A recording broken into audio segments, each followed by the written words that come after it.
And that's why the testimony of Colonel Grusch was so important, because he actually asserted that, and more correctly, he asserted that he had been told information in a position of some authority on his part that caused him to conclude that it was true, that we were in possession of an extraterrestrial, non-human origin spacecraft and biologics, as he put it. And so when he said that, and he asserted under oath that he believed it to be true from his position of authority in the government, and then secondly, the fact that the Congress would present that public testimony, knowing full well what he was going to say. So you have the entire House Oversight Committee basically endorsing that to be told in public.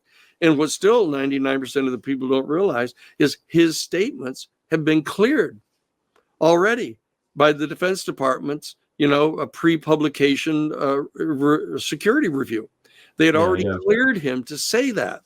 So, what is the level of government authority behind what he's saying? And what exactly is he saying? And all he's really technically saying is that I personally believe it. Correct. Based on what I've been told. I mean, he did give, I've always said this on my show, that, what frustrates me about the reception of David Grusch's investigation is, hey, he's saying, go look here, talk to these people.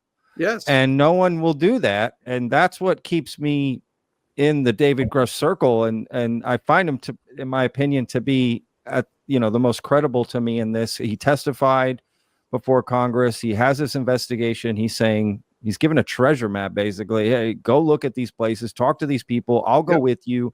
And they won't do it. And that's a big red flag for me. Who do you, we consider David Grusch a whistleblower. Who else do you? Well, he's not, but he's not a whistleblower.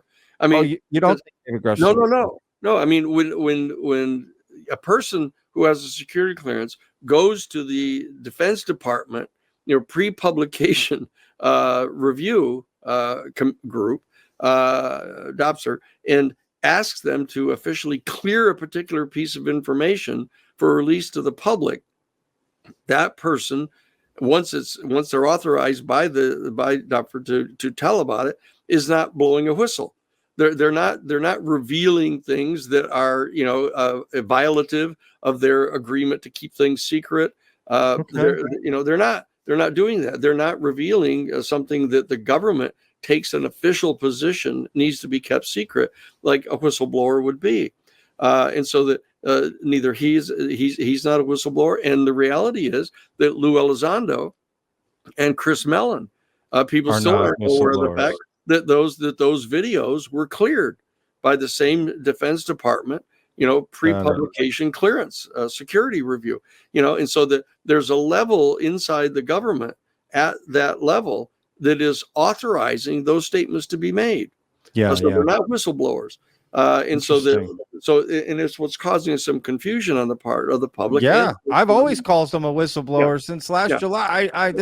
Honestly, that answer surprised me, but I agree with what you're saying. Like, not that it matters what I think, but I do agree. Well, it does matter. It does matter because if in fact one has real whistleblowers who are willing to take the risk of revealing something that they realize is violative of their security clearance, but that they're willing to do it anyhow,